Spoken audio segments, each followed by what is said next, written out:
বিশ্বমঞ্চে বাংলাদেশের নাম উজ্জ্বল করার এক অনন্য মুহূর্ত। সম্প্রতি বিশ্বখ্যাত সংবাদ মাধ্যম ইউএসএ নিউজে উঠে এসেছে ডাক্তার মুস্তাফা হাজেরা ফাউন্ডেশন ও এমএইচ গ্লোবাল গ্রুপের চেয়ারম্যান ক্যাপ্টেন একেএম গোলাম কিবরিয়ার ঐতিহাসিক সাফল্য কথা। এই আন্তর্জাতিক প্রতিবেদন বিশ্বমঞ্চে বাংলাদেশের ক্রমবর্ধমান নেতৃত্বকে এনে দিয়েছে বিশেষ স্বীকৃতি। অক্সফোর্ড বিশ্ববিদ্যালয় তাকে গ্লোবাল হিউম্যানিটেরিয়ান চ্যাম্পিয়নশিপ অ্যাওয়ার্ডে ভূষিত করা হয়েছে, যা বাংলাদেশের মানবিক নেতৃত্বের এক ইতিবাচক প্রতিফলন। ক্যাপ্টেন কিবরিয়ার সুদূরপ্রসারী দৃষ্টিভঙ্গি মানবিক সংকট মোকাবিলা এবং মর্যাদা প্রতিষ্ঠায় নতুন পথ দেখাচ্ছে। তার সাহসী ও কর্মমুখী পরিকল্পনা 50 মিশন, যার লক্ষ্য গৃহহীনতা, নিরক্ষরতা, অচিকিৎসিত মৃত্যু, বেকারত্ব এবং নির্ভরশীলতা দূর করা। এটি বর্তমানে 15টিরও বেশি দেশে কার্যকর পরিবর্তন আনছে।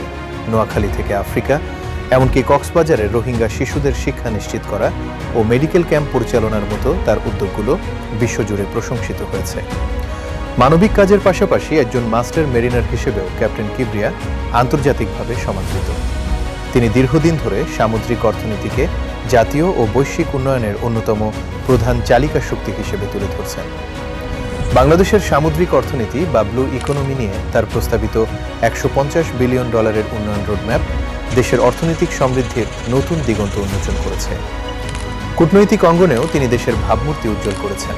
লন্ডনের ঐতিহাসিক সেন্ট্রাল হল ওয়েস্টমিনিস্টারে জাতিসংঘের 80তম প্রতিষ্ঠা বার্ষিকীতে তার সহ আয়োজক হিসেবে গুরুত্বপূর্ণ ভূমিকা এবং সেখানে ইউনাইটেড নেশনস অ্যাসোসিয়েশন ইউকের সিইও জেন কিনিনমন্টের পক্ষ থেকে পাওয়া বিশেষ স্বীকৃতি আন্তর্জাতিক পরিমণ্ডলে বাংলাদেশের ক্রমবর্ধমান প্রভাবকে আরও শক্তিশালী করেছে। এছাড়া 1.5 শতাধিক টিভি সাক্ষাৎকারে জটিল বৈশ্বিক ইস্যুগুলো সহজভাবে উপস্থাপনের মাধ্যমে তিনি নীতি নির্ধারণ ও জনসচেতনতার মাঝে সেতুবন্ধন তৈরি করছেন।